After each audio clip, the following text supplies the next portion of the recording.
గౌతమ్ బుల్లబ్బాయిని ఇక్కడితో ఇదంతా మర్చిపో, అహల్యని వదిలిపెట్టాయి, అప్పుడు నేను నిన్ను వదిలిపెడతా, లేదంటే నువ్వు ఇక్కడే ఉండిపోతావు అని గౌతమ్ బెదిరిస్తూ ఉండగా అహల్య అర్థం చేసుకున్నా చేసుకోకపోయినా నా ప్రేమ అగ్నిలాగా స్వచ్ఛమైనది అని గట్టిగా అరుస్తూ కమలాసన్ స్టైల్లో చెప్తాడు బుల్లబ్బాయ్. ఇలా కాదురా నీకు అని అంటూ ఒక పెద్ద కర్రని తీసుకొచ్చి బుల్లబ్బాయ్ ఫేస్ దగ్గర పెడతాడు గౌతమ్. అది చూసుకోకుండా కళ్ళు మూసుకున్న బుల్లబ్బాయ్, అహల్య నాకు తెలుసు బంగారం, నువ్వు నీ టచ్ నేను ఫీల్ అవ్వగలుగుతున్నాను, నువ్వు నన్ను ప్రేమిస్తున్నావని నాకు తెలుసు అని బుల్లబ్బాయ్ అంటూ ఉండగా ఆ కర్రతో బుల్లబ్బాయ్ ఫేస్ని గౌతమ్ పైకెత్తుతాడు. కాస్త నొప్పి పెట్టగానే కళ్ళు తెరిచి చూసేసరికి గౌతమ్ కర్రతో కనబడతాడు. దాంతో భయంతో వణికిపోతూ ఉంటాడు బుల్లబ్బాయ్. ఏంట్రా నీకు హ్యాపీగా ఉందా అని అంటూ అహల్య, నువ్వే వీడు నిన్ను పెట్టిన టార్చర్కి రివెంజ్ తీర్చుకో, నువ్వే కొట్టు అని అంటూ ఉండగా నేను కొట్టనండి అని అంటూ ఉంటుంది అహల్య. నువ్వు కొట్టకపోతే నేను కొడతా అని అంటుంటాడు గౌతమ్. ఒకసారి గౌతమ్ దెబ్బలని గుర్తు తెచ్చుకున్న బుల్లబ్బాయ్, వద్దు బంగారం నువ్వే కొట్టు అని అనగానే అహల్య ఆ కర్రని తీసుకొని బుల్లబ్బాయిని బాదుతూ ఉంటుంది. కానీ చెక్కిలి గింతలు పెట్టినట్టు చక్కగా నవ్వుతూ ఉంటాడు బుల్లబ్బాయ్. ఏంట్రా హాయిగా ఉందారా నీకు అని అంటూ గౌతమ్ ఆ కర్రని లాక్కొని ఎడాపెడా వాయిస్తూ ఉంటాడు. ఇక దాంతో చెప్పరా, ఇప్పటికైనా అహల్యని వదిలిపెడతావా అని అంటుండగా, వదిలిపెట్టను, ఈ విషయం అంతా మీ ఇంట్లో చెప్తా, అప్పుడు అహల్యని ఇంటి నుండి గెంటేస్తారు, అప్పుడు నేను అహల్యని తీసుకొని వెళ్ళిపోతా అని బుల్లబ్బాయ్ అనగానే, నీ పని ఇలా కాదురా అని మళ్ళీ ఒక ఇంజెక్షన్ తీసుకొస్తాడు గౌతమ్. అది చూసి మళ్ళీ ఇంజెక్షనా అని వాళ్ళిద్దరూ నీరసించిపోగా వాళ్ళిద్దరికి ఆ ఇంజెక్షన్ ఇచ్చి మత్తులో పడేసి నోట్లో గుడ్డలు కుక్కి అక్కడి నుండి గౌతమ్ అహల్య బయలుదేరుతారు.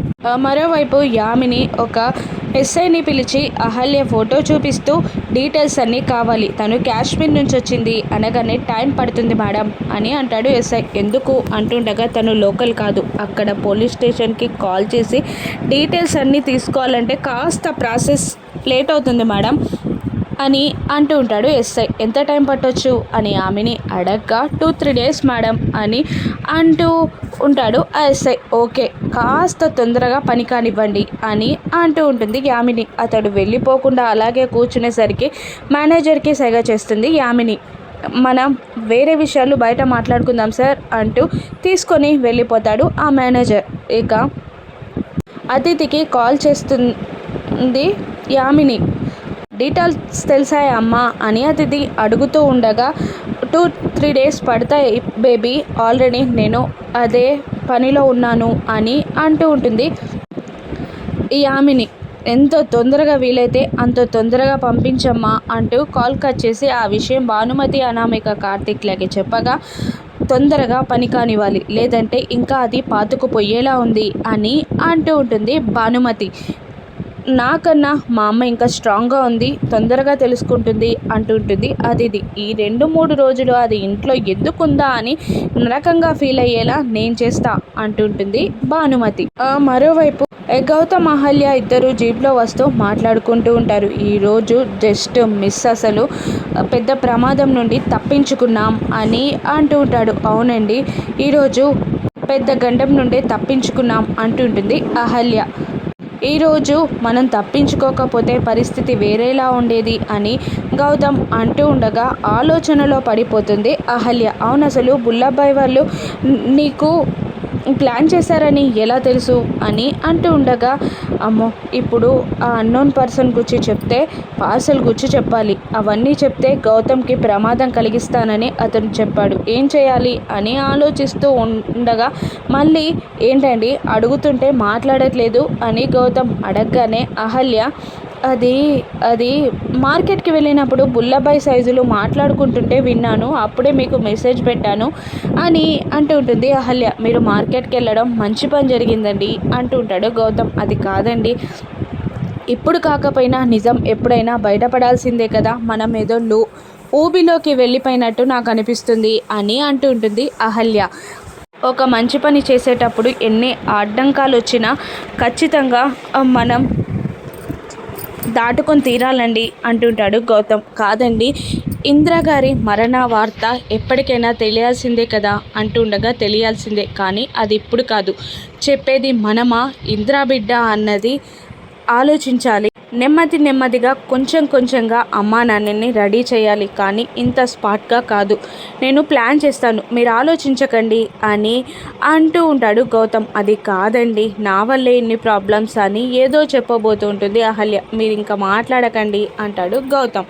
అలాగే అంటుంది అహల్య. ఇక వాళ్ళిద్దరూ ఇంటికి చేరగానే ఇక అందరూ భోజనానికి కూర్చుంటారు. గౌతమ్ ఎక్కడమ్మా అని అడుగుతూ ఉండగా, ఫ్రెష్ అవుతున్నారండి, వస్తాడు అని అంటూ ఉంటుంది అహల్య. బుజ్జిగాడెక్కడా అని అనామికని అడుగుతూ ఉండగా, అది హోంవర్క్ చేసుకుంటున్నాడు అని అనామిక అనగానే, నేను హోంవర్క్ చేయట్లేదు, అలిగాను అంటాడు బుజ్జిగాడు బయటికి వచ్చి. ఎందుకురా అని అడుగుతూ ఉంటాడు. అప్పుడే అక్కడికి వస్తున్న గౌతమ్. రేపు కృష్ణాష్టమిలో ఉట్టి కొట్టే ప్రోగ్రాం ఉంది, నేనే కొడతానని నా ఫ్రెండ్ నాకు ఛాలెంజ్ చేశాడు, నువ్వు నాకు ఉట్టి కొట్టడంలో హెల్ప్ చేయవా మామయ్య అని గౌతమ్ని అడుగుతుంటాడు బుజ్జి. లేదురా, నాకు రేపు ఇంపార్టెంట్ పని ఉంది అని గౌతమ్ అంటూ ఉండగా, నువ్వు ఇంతే, అప్పుడు ఇందిరా మామ కూడా ఇలాగే చెప్పి తప్పించుకునేవాడు, అప్పుడు నా పనులన్నీ నువ్వు చేసేవాడివి, కానీ ఇప్పుడు నువ్వు కూడా బిజీ అనేస్తున్నావు అని అనగానే ఇందిర గుర్తొచ్చి ఒక్కసారిగా బాధపడుతూ ఉంటాడు గౌతమ్. అహల్య దగ్గరికి వచ్చి, నీకు ఉట్టి కొట్టడంలో నేను హెల్ప్ చేస్తాను అని అనేస్తాడు. థ్యాంక్ యూ అత్త, నువ్వు చాలా మంచిదానివి అని అంటూ భోజనానికి కూర్చుంటాడు. మీరు కూడా కూర్చోండి అని అహల్య గౌతమ్ని అనగానే గౌతమ్ కూడా భోజనానికి కూర్చుంటాడు. ఏమండి, ఇండిపెండెన్స్ డే అయిపోయాక ఇందిరా ఇక్కడికి వస్తానని చెప్పాడు కదా, ఫోన్ చేశారా అని అంటూ ఉండగా, చేస్తున్నాను అంటూ ఫోన్ తీస్తాడు అర్జున్. ఇప్పుడు అవసరమా, తిన్నాక మాట్లాడొచ్చు అని భానుమతి అంటున్నా కూడా వినకుండా ఫోన్ చేస్తూ ఉంటాడు అర్జున్.